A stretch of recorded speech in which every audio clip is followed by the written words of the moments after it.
बात उस अभिनेत्री की जिसने 13 साल की उम्र में फिल्मों में एंट्री की।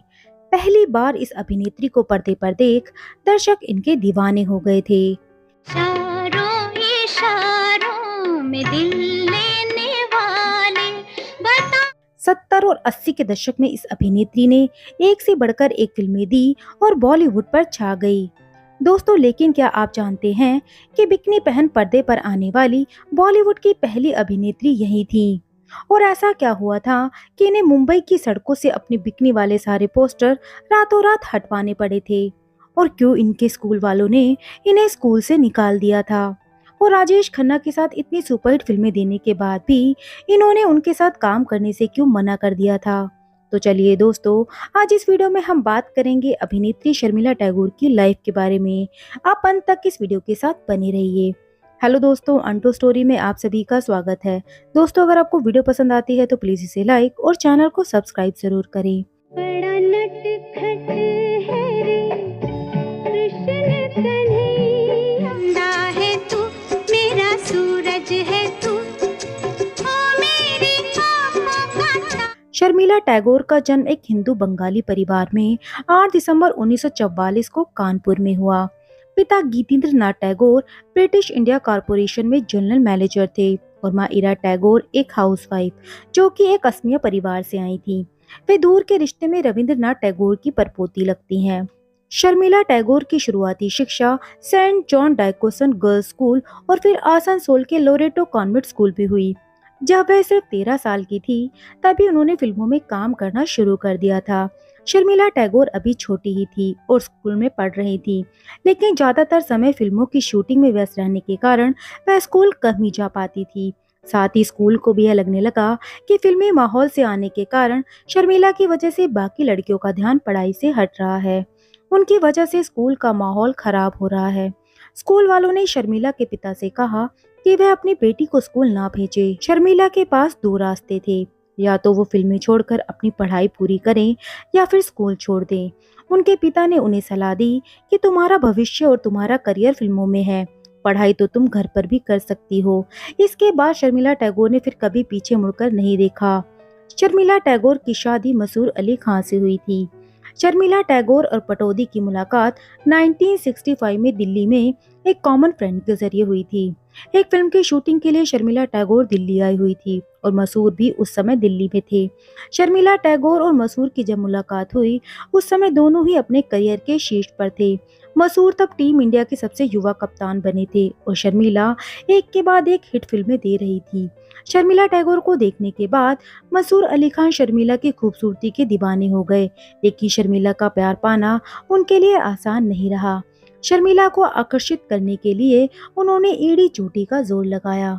मीडिया रिपोर्ट्स की माने तो वे शर्मिला के घर डेली तोहफे पहुंचाते थे, यहाँ तक कि उन्होंने शर्मिला को रेफ्रिजरेटर भी गिफ्ट किया था, जो उस दौर में खासा महंगा आइटम हुआ करता था। लेकिन तब भी शर्मिला का दिल नहीं पिघला। शायद उस समय सिमी ग्रेवाल के साथ नवाब पटौदी के इश्क के रह चुके चर्चे उन्हें रोक रहे हों, लेकिन आखिर में नवाब पटौदी की कोशिशें रंग लाई। दोनों की मुलाकातें बढ़ने लगी। आखिर उन्होंने शर्मिला को पेरिस के एक होटल में सरेआम प्रपोज किया और शर्मिला मान गई। 4 साल तक एक दूसरे को डेट करने के बाद 27 दिसंबर 1969 को दोनों ने शादी कर ली। शादी के बाद शर्मिला ने अपना धर्म बदल दिया, वे हिंदू से मुस्लिम हो गई। शर्मिला टैगोर ने अपना नाम बदलकर आयशा सुल्ताना कर लिया। हालांकि यह शादी आसानी से नहीं हुई थी। मसूर मुस्लिम शाही परिवार के नवाब थे और शर्मिला मध्यम वर्गीय बंगाली परिवार से आई अभिनेत्री। पटौदी परिवार नहीं चाहता था कि उनके बेटे की शादी किसी फिल्म एक्ट्रेस से हो। उधर शर्मिला का परिवार भी इस शादी के लिए एग्री नहीं था। काफी रूठने मनाने के बाद दोनों की यह शादी संभव हो सकी। कहते हैं कि शर्मिला के घर वाले इस शादी से इसलिए खुश नहीं थे क्योंकि उन्हें लगता था कि एक रूढ़िवादी नवाबी खानदान में शादी के बाद शर्मिला का करियर खत्म हो जाएगा, लेकिन ऐसा नहीं हुआ। शादी के बाद शर्मिला ने तकरीबन 80 से ज्यादा फिल्मों में काम किया। उनकी शादी बहुत खुशहाल थी और इसके लिए उन्हें अपने करियर, काम और आज़ादी के साथ कोई समझौता नहीं करना पड़ा। शर्मिला टैगोर पहली बॉलीवुड एक्ट्रेस है जिन्होंने फिल्म फेयर मैगजीन कवर के लिए बिकनी फोटोशूट करवाया था। ये फोटोशूट उन्होंने in evening in Paris film के रिलीज के लिए करवाया था, जिसके प्रमोशन के लिए बिकनी वाले पोस्टर पूरी मुंबई की बड़ी बड़ी होर्डिंग में लगे थे। इसी दौरान मसूर की मां शर्मिला से मिलने के लिए मुंबई आने वाली थी। जब शर्मिला को इस बात की जानकारी मिली तो वो चिंता में आ गई कि कहीं ऐसे पोस्टर देखकर मसूर की मां उनसे नाराज होकर रिश्ता न तोड़ दे। परेशान होने के बाद शर्मिला ने प्रोड्यूसर से कहा कि शहर में लगे सभी पोस्टर को हटवा दिया जाए और रातों रात सारे पोस्टर हटा दिए गए। शर्मिला टैगोर और उनकी सास की मुलाकात काफी अच्छी रही थी।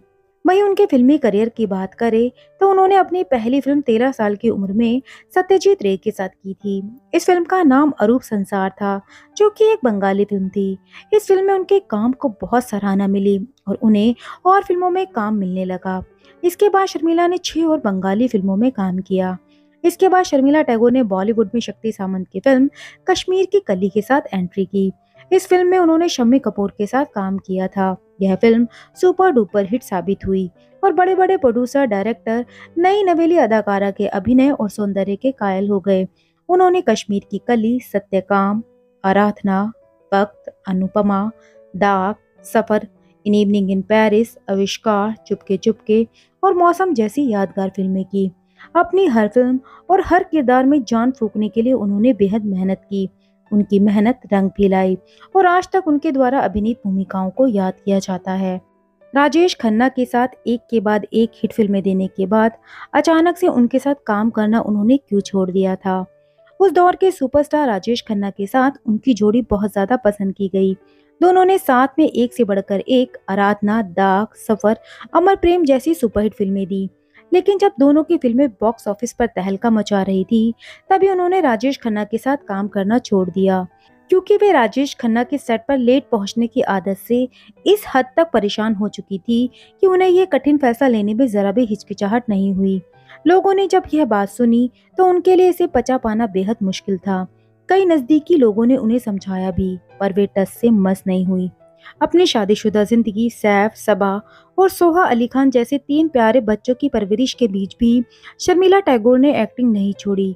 शर्मिला के पति मसूर अली खां पटौदी की सितंबर 2011 में मृत्यु हो गई थी और उन्होंने अकेले ही अपने परिवार को संभाला। उन्होंने भारतीय फिल्म सेंसर बोर्ड की अध्यक्ष के रूप में भी कार्य किया है। उन्हें कई film fair award, national award समेत पद्म भूषण पुरस्कार से भी नवाजा गया है। उनकी आखिरी फिल्म ओटीटी पर मनोज वाजपेयी के साथ गुलमोहर है, जिसमें एक बार फिर उन्होंने अपने अभिनय की गहरी छाप छोड़ी है। तो दोस्तों, शर्मिला टैगोर के बारे में ये वीडियो आपको कैसी लगी? आप हमें कमेंट करके जरूर बताइएगा और अगर आपको वीडियो पसंद आई हो तो प्लीज इसे लाइक और चैनल को सब्सक्राइब जरूर करें।